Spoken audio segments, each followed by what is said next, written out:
And good morning or good afternoon or hello, everyone. This is Alyce Dylan. I'm coming to you from the Indigo Rose Lounge, where I'm your host.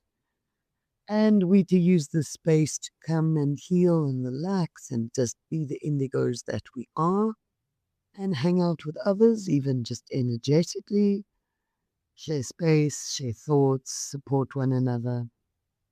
And of course, we have a lot of interactive spaces across the various social media networks. And you'll find those, if not in the description below, just look us up across social media.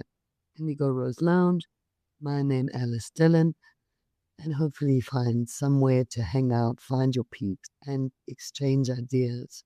One thing I'm getting pretty focused on and enthusiastic about is creating a joint space for healers, or at least those who have found themselves on a healing path that they wish to share with others. One of the early misdirects that a lot of people go through is they learn a healing practice. Really, the impulse within them is to heal for themselves, but they find a healing practice and then turn that into a career of healing others, but they miss the step of really applying that practice to themselves.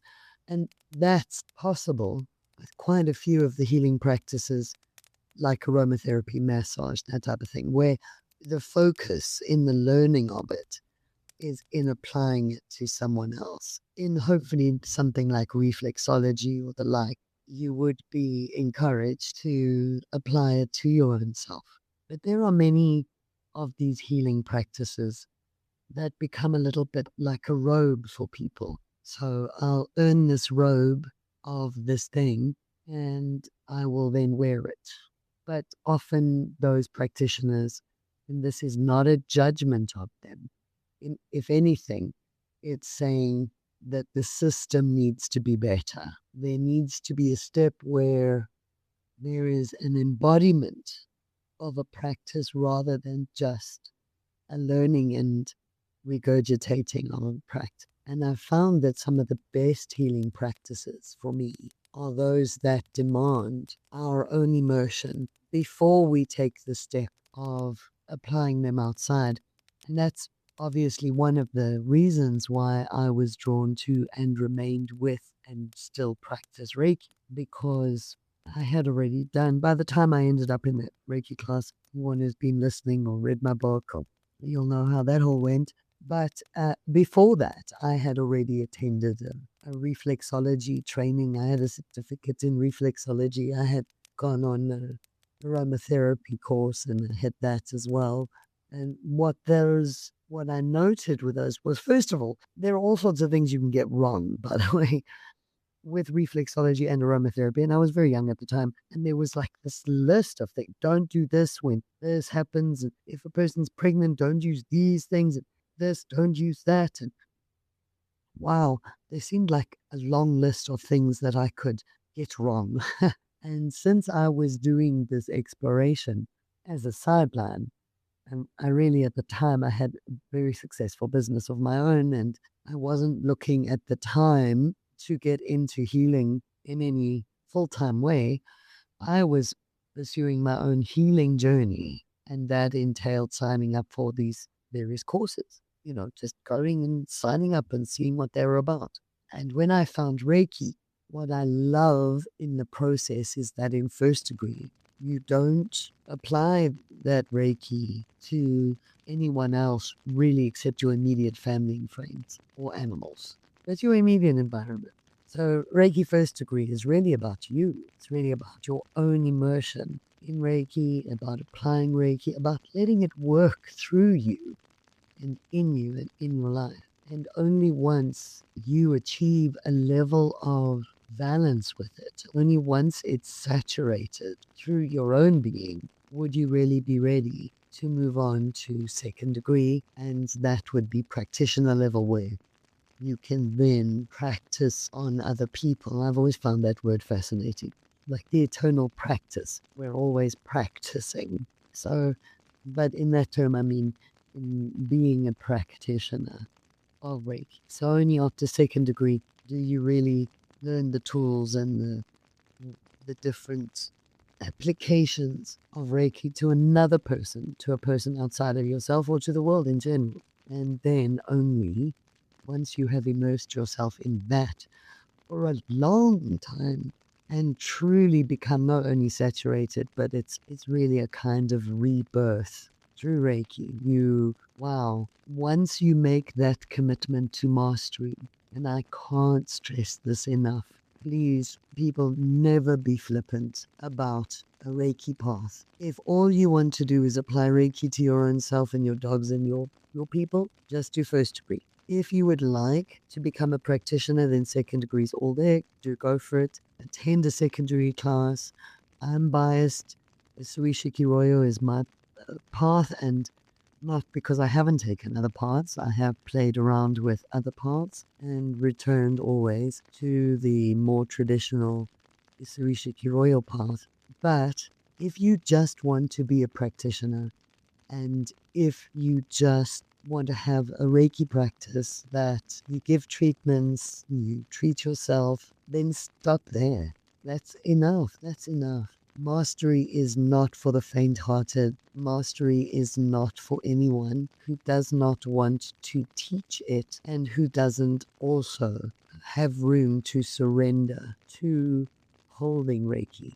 So if you can imagine, mastery will hollow you out and replace whatever is incongruous within you. And then you'll be ready for mastery. You'll be ready to hold Reiki and then teach others that path. And it's not for everybody. It really isn't. And I wouldn't advise anyone who isn't willing to go down that road to even say the words out loud that they wish to allow Reiki. And remember, a lot of people's perception of Reiki is as the Holy Spirit. Seen this. I've seen people experience Reiki for the first time and just know in themselves this is what they understand to be the Holy Spirit. For other people from different cultures, it can be prana, or people from still different cultures. It can be whatever energetic, healing, supporting energy they understand, whatever terminology they use. But Reiki in and of itself is like the concept of the Holy Spirit. It may well be the Holy Spirit. It is an energy that is far above your daily humdrum experience. It's something else. And in committing to allowing that energy to take up home within your world is not something you should do lightly. But when you do, obviously you will be hollowed out, and whatever is no longer appropriate to your life will go away, and you will go through a transformation. And then you are in that process internalizing Reiki. So you have to take it in order to give it out. But even so, second degree practitioners can be lax. Come now, I speak the truth, can be lax at applying Reiki to their own selves, which can put them in a position when they do eventually give Reiki, that they're the ones who go into theta and end up sitting there all thetaed out on top of this client, because they're the ones who needed it. And when we work with Reiki, we are a hosepipe. We receive it, we transmit it, and it goes out. But we get wet in the process. We receive. And if you haven't been doing Reiki for your own self, then when you receive it, it will go where it needs to in you. And that often means that you will go into theta. So the very practice of Reiki, what I'm saying here is the very practice of Reiki itself means that you have to apply it to yourself. There's no way to get around that. There's no way to circumvent that. There's no way to, say virtually, oh, okay, I'm going to give Reiki to this person, but not receive it myself. There's no way to do that. No way to transmit it without receiving it. And so in the practice of Suishiki Royo, we know that regular practitioners are being healed, are being rebalanced, are being uplifted by the very thing that they are offering to others. That doesn't always ring true for people who do other healing practices. So people can get very good at doing kinesiology, for example. Kinesiology is a wonderful practice. If you've never been for a session of kinesiology, wow, I was blown away. What a thing. With these manual processes, however, you always need to be aware that you're forcibly shifting something. With something like Reiki, Reiki will go to the highest need and it will shift gently. With something like kinesiology, well, your wheels can really fall off for a short time after a practice, because if a very skilled practitioner can really shake things up, and yeah, the toys can fall out of the cupboard afterwards. But when you have something like a kinesiology practice, you can truly see what is possible. There is a lot that we can do with all of these different practices. But I wonder if there's a kinesiology practitioner, since it is a manual practice, it's like communicating with the body, finding the alignments that need to be remade or reconnected, and then making them. But then who takes care? Who heals the healer? Who heals the healer? And so I wanted to make this to really encourage all of the healing practitioners out there to form rings, circles, groups. We need to keep returning to our own selves and be on our own healing journey and healing path. This is so important because when we find the frequency of healing something in and of ourselves, we then hold that and we will, even silently, even energetically, transmute that to our clients. So if in your history you have a dis-ease or an imbalance that you have resolved within you, you are the ideal healer to pass that healing frequency along to others. And so as we heal as healers, as we gain healing for ourselves, as we find and harness those frequencies, we then become these beacons of that healing frequency to the world. And that's a very important thing. And right now, the world needs a lot of it. The world needs some healing. So the better we can do with that, the better the world will be and the better we'll be.